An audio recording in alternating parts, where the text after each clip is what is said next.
Mais avant de texturer l'objet, je vous propose de faire un motif sans raccord visible, tant qu'on y est. Déjà, on va voir qu'il en existe sur le web des motifs sans raccord visible. On va voir comment les trouver. Donc, vous allez dans Google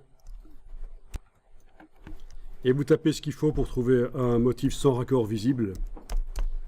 Ça va être Seamless Pattern. Bon, dans ce cas-ci, je vais supprimer public domain et je vais essayer de trouver par l'autre manière de trouver des images que j'ai le droit d'utiliser, c'est les Creative Commons.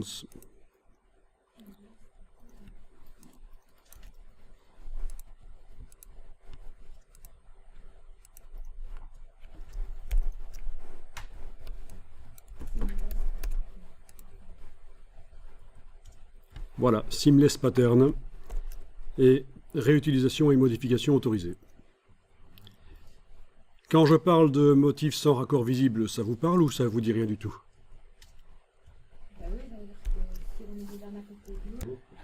C'est ça, bord à bord. Quand on, comme le papier peint, voilà, quand on répète le motif de base, on ne voit pas le raccord. C'est continu. Bien. Bon, voyons. Alors, vous allez faire un commande-clic sur un des motifs qui vous botte et vous le téléchargez. Est-ce que c'est un motif sans raccord visible? Celui-là, il faut réfléchir un peu en regardant ce qui dépasse par la droite et s'imaginer que ça réapparaît par la gauche, en regardant ce qui dépasse par le haut et s'imaginer que ça réapparaît par le bas, et ça a l'air correct en fait ça. Donc c'est réellement un motif sans raccord visible, celui-là, dirait-on. On va essayer ça. Donc je vais mettre ça dans le dossier d'aujourd'hui qui s'appelle incruster une texture. Là où on a déjà enregistré la voiture. Donc je vais dans Photoshop et je vais envoyer dans la palette motif de Photoshop ce motif. Une fois qu'il sera là, je vais pouvoir le remplir n'importe où, en plusieurs exemplaires, et on va voir si c'est réellement sans raccord visible. Une fois que vous aurez vu qu'on peut utiliser un motif sans raccord visible qui vient du web, on fera notre propre motif sans raccord visible. Je parle bien d'un motif et non pas d'une texture, parce que ça c'est... Pour faire une texture sans raccord visible au départ d'une photographie, c'est une démarche différente. Ici, on va aller chercher pour notre motif, on ira chercher des images de montres et d'horloges, et on fera un amoncellement d'horloges à l'infini. Et puis, une fois que ce sera fait, on va traiter l'image pour lui donner un côté graphique dans Photoshop. Et ensuite, on ne passera pas par Illustrator aujourd'hui, parce qu'Illustrator pourrait venir en renfort pour faire quelque chose de graphique avec une image faite dans Photoshop. On va utiliser des fonctions Photoshop en fait pour faire un motif sans raccord visible, un motif sympa, qu'on pourra plaquer sur notre voiture après. Mais bon, déjà ici, j'ouvre l'image du motif que je viens de télécharger.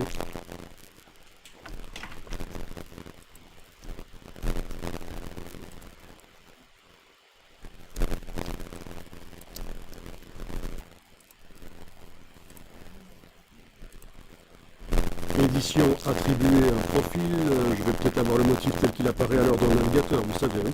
Ce qui vient du web en général, si ça a été bien créé, c'est fait pour la norme de fabrication d'appareils sRGB, et donc si je fais édition, attribuer un profil et que j'attribue le profil sRGB, j'obtiens les bonnes couleurs telles que ça apparaissait dans le navigateur. Ok.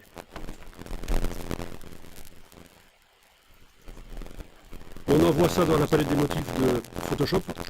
Édition, utilisé comme motif. Bon, il va s'appeler comme ça. Ça va être le nom d'image. Je pourrais renommer, mais bon, c'est bon comme ça. Ok. Et voilà, le motif est dans la palette des motifs de Photoshop. Je peux fermer ici l'image. Oh ben, oui. Ok. Alors, je vais créer une nouvelle image dans Photoshop, fichier nouveau. Vous avez ici la boîte de création de nouveaux documents, la nouvelle boîte de Photoshop. En fait, ils ont réorganisé les choses. C'est pas toujours évident de s'y retrouver. Donc si ça vous botte, vous pouvez fermer ça et aller dans les préférences de Photoshop, menu Photoshop préférences, général. Et dans la préférence générale, vous avez une option ici à cocher, utiliser l'interface héritée, nouveau document. Donc en général chez Adobe, quand ils font un gros changement dans un logiciel, ils donnent toujours la possibilité d'afficher comme avant. Et c'est le cas ici. À partir de là, quand vous faites fichier nouveau, vous avez l'ancienne boîte de création de nouveaux documents. Question d'habitude.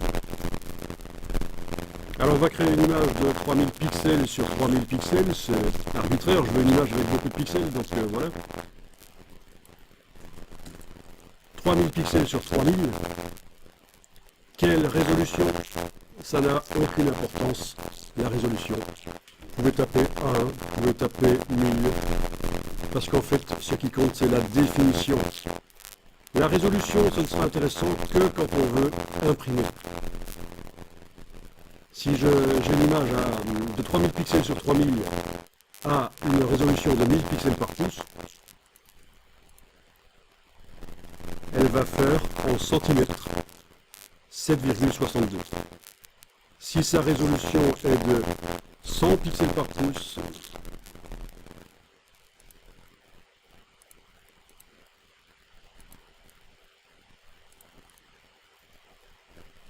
elle reste de la même manière. Donc, oubliez ce que je viens de dire, il faudra que je fasse ça sur une image ouverte. Donc 3000 sur 3000. La démonstration, je devrais la faire sur une image qui existe. Parce que là, je suis en train de créer une image et ça ne marche pas. Donc 3000 sur 3000. 3000 sur 3000 pixels, peu importe la résolution. Je reviendrai là-dessus, surtout quand on travaillera dans le design, vous allez comprendre à quel point ça n'a aucune importance. Contrairement à ce que beaucoup pensent, la résolution c'est super important quand on crée une image. Absolument pas. La définition, oui, pas la résolution. Ça vous fait un fichier qui va faire 25,7 mégaoctets. Alors attention, ça arrive chaque fois. Il y a certains qui font une image de 3000 cm sur 3000. Et là, ça vous fait une image de 20,2 gigas. Donc ce qui va fonctionner sur une machine de gamer, ça pourrait passer. Mais sur la machine que vous avez ici, une image de 20 gigas, oubliez. Donc grosse erreur. Ça me rappelle que j'ai déjà croisé quelqu'un qui testait sur l'ordinateur pourri qu'on lui avait mis. Et en fait, il était en train de travailler sur des images monstrueusement grosses, sans s'en rendre compte, parce qu'il ne comprenait rien, en fait, aussi, hein, à la résolution, etc. Il y en a qui créent les images sans regarder ce qu'ils font. Donc 3000 pixels sur 3000, on vérifie bien, 25,7 mégaoctets de taille d'image, c'est parfait. C'est du RGB. On m'a demandé tout à l'heure s'il fallait passer en 16 bits ou en 32 bits. Ça peut être intéressant de faire vos créations en 16 bits. Quand vous mettez des couleurs dans les images et que vous voulez par la suite les modifier avec des outils de correction comme les courbes, etc., ça va, si c'est fait en 16 bits, vos dégradés que vous mettez dans les images, etc., quand vous allez les modifier avec les réglages de courbes, vous allez voir moins vite apparaître des effets de bande, des effets de ligne dans les dégradés. 16 bits, ça veut dire que dans chacune des couches rouge, vert, bleu, vous avez 32 000 nuances. Alors que 8 bits, vous avez seulement 256 nuances dans chacune des couches rouge, vert, bleu. Donc ça peut être intéressant de créer des images en 16 bits, c'est 2 fois plus lourd. C'est 2 fois plus lourd. 32 bits, c'est pas intéressant, c'est pour les scientifiques, parce que Photoshop est aussi utilisé pour faire des analyses d'images qui n'ont rien à voir avec le graphisme. Et quand on fait du HDR, de la photo HDR, c'est bien aussi 32 bits, mais déjà là, à 16 bits par couche, vous êtes en milliards de nuances de couleurs dans vos images, comparé aux 16 millions quand on est en 8 bits. Là, la chaîne Illico TV que je vous ai renseignée sur YouTube vous explique ça bien. Cette histoire de profondeur de pixels. C'est ça la profondeur de pixels. Pixel depth. La profondeur de pixels. Ok, je vais rester ici en 8 bits parce que voilà.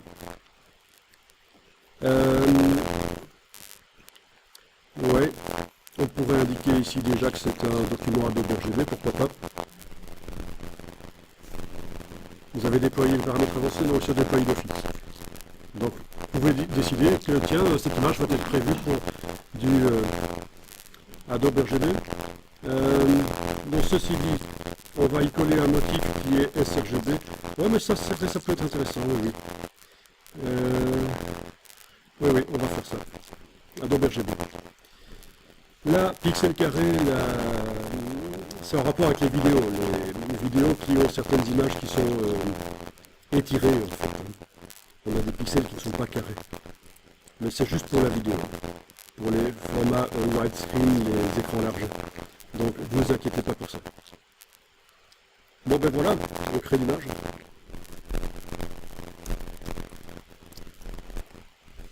Et on remplit cette image qui contient qu'un seul calque. On remplit avec notre motif. Édition, remplir. Donc majuscule, touche suppression, c'est le raccourci. Remplir avec quoi? Il faut choisir ici motif. Et là, vous avez la palette des motifs de Photoshop accessible. Tout en bas, c'est votre dernier motif qui est là. Et il fait 256 pixels de large. Je n'avais pas regardé combien il faisait de large, mais évidemment si vous avez été chercher un motif qui fait 2000 pixels de large, pour le remplir dans une image de 3000 pixels, il ne va pas se répéter beaucoup, vous comprenez. Mais bon, je suppose que tout le monde a pris un motif qui a des dimensions qui ne sont pas excessives. Hein. Si vous êtes même à 1000 pixels de largeur pour votre motif, il va quand même apparaître 9 fois dans l'image de 3000 pixels sur 3000.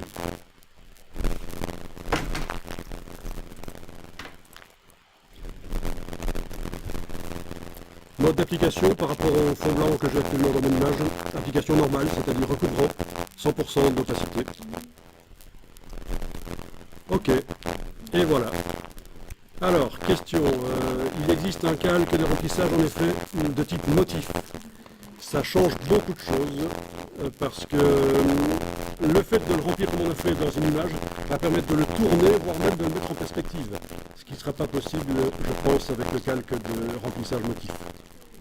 Qui sera plutôt, oui, il n'y a pas un grand intérêt en fait. Il vaut mieux le remplir dans une image pixel comme ça. Alors quand on zoome, on devrait ne pas voir de raccord.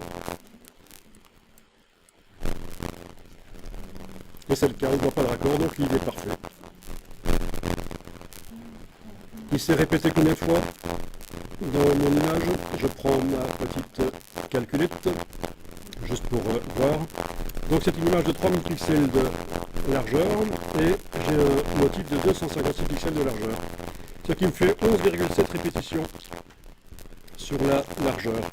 Si je calcule en largeur et hauteur, je dois multiplier 11,7 fois 11,7. Je ne me trompe pas, hein. Normalement j'ai 136, presque 137 répétitions du motif. Là. Voilà. Donc si votre motif n'est pas terrible, c'est pas grave, c'est juste un test pour que vous compreniez qu'il existe sur le web des images de motifs sans raccord visible directement disponibles.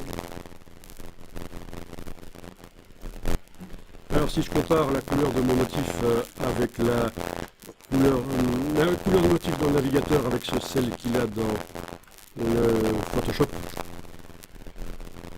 je vois que en fait, ben oui, mon motif est un vert un peu plus pâle dans le navigateur web et dans Photoshop il est plus saturé, tout simplement parce que je l'ai mis dans une image de type Adobe RGB, alors qu'au départ c'était un motif sRGB. Donc ici, si je veux vraiment avoir les couleurs de mon motif tel qu'il était dans le navigateur, je dois faire quoi?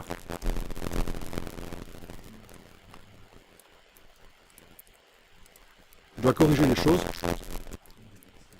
Je dois dire non, c'est pas une image Adobe RGB. Je veux voir le motif comme il sera sur un appareil sRGB. C'est donc menu édition, attribuer un profil.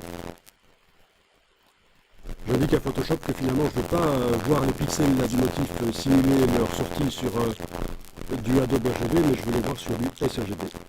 Et voilà, c'est les couleurs comme dans le navigateur.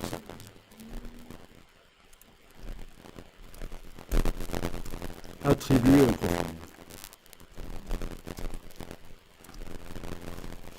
Donc voilà, c'est intéressant. Je m'en étais rendu compte au moment où je faisais l'image et que je choisissais qu'elle soit Adobe Archimède. Je me disais, tiens, on va avoir un problème quand on va remplir le motif. Mais c'est l'occasion de le voir. Les problèmes créés de toutes pièces. Mais parfois, il m'arrive des problèmes que je ne crée pas de toutes pièces, je vous rassure.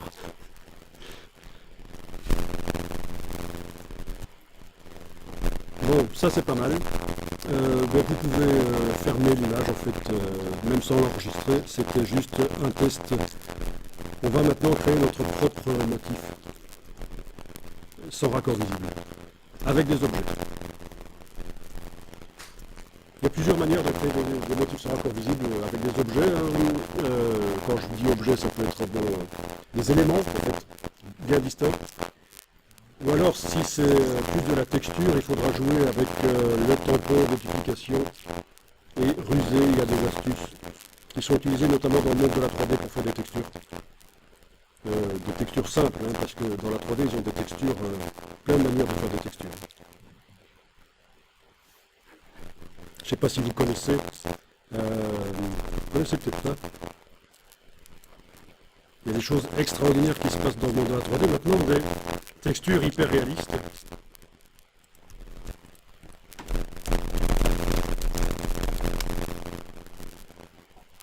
Ça vous dit quelque chose, ça? Substance Designer, logiciel de création de textures 3D. Alors, au niveau du résultat, c'est bluffant. Hein. D'accord? Ça, c'est de la synthèse. Donc, moi, je ne sais plus dire la différence entre une texture faite avec Substance Designer et une vraie texture. Hein.